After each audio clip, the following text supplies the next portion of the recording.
So you're getting ready for your next 5K, your next 10K, or maybe even just a hard track workout, and you're a little nervous about having an upset stomach, having GI issues, and you want to know, what should I eat before my 5K, my 10K, my speed work, whatever it is? Well, I'm Jesse Funk, and on today's episode of Runner's High, I'm going to give you some guidelines of what you can eat from your normal diet that's going to make you ready to go for that next 5K, 10K, or speed work.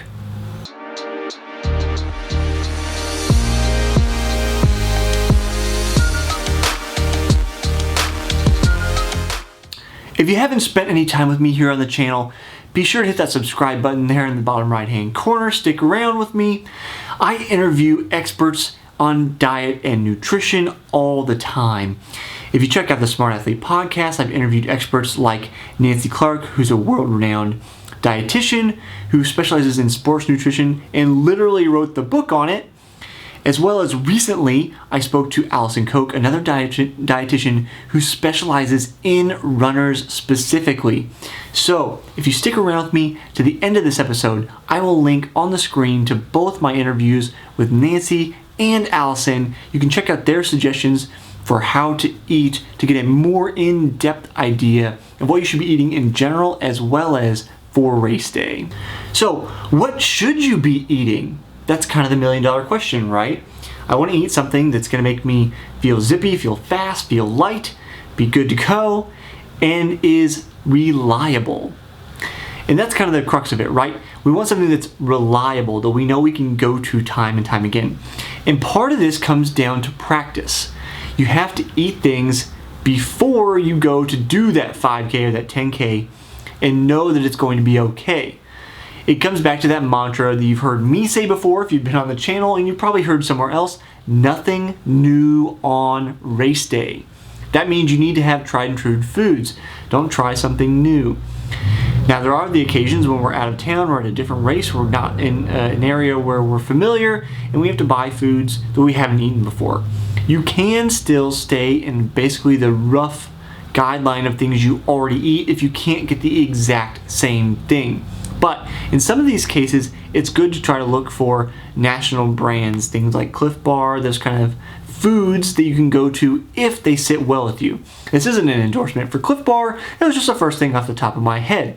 When you're figuring out what to eat, the first question you really have to ask, besides what have I eaten before, is when is my race?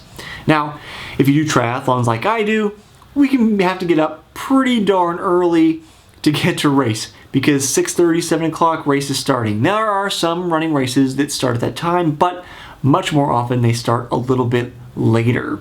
So you have to figure out, when does my race start, and then when am I waking up?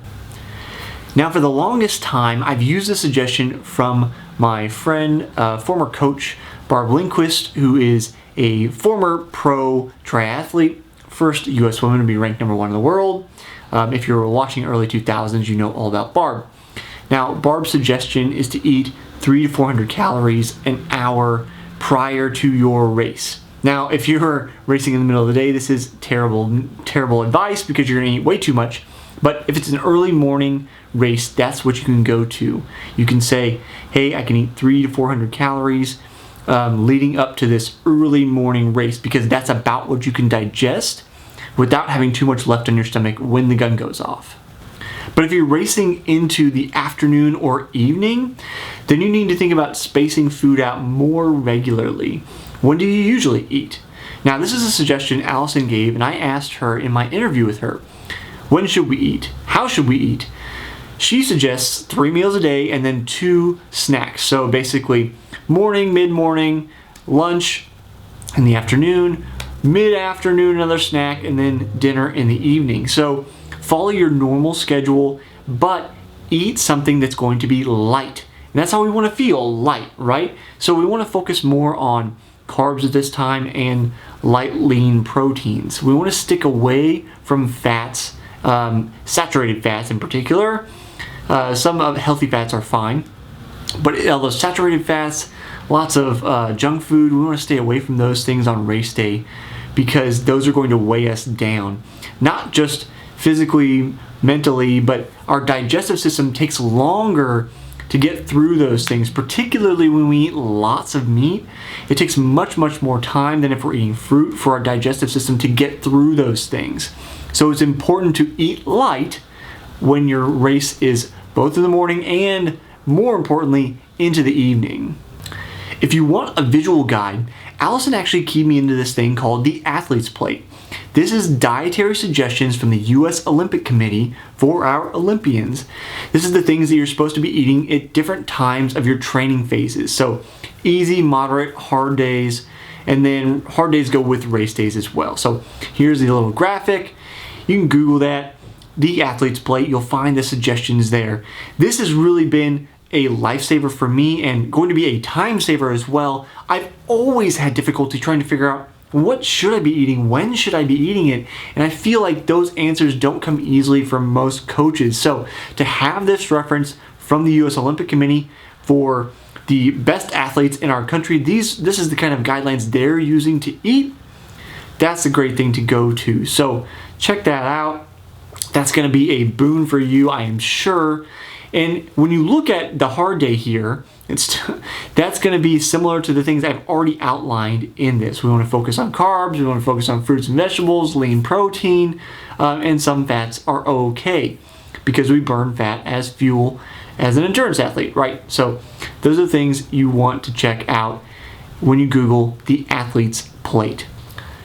Before you go, I know I've given you a lot to digest. I'm sorry for the terrible pun. I couldn't help myself.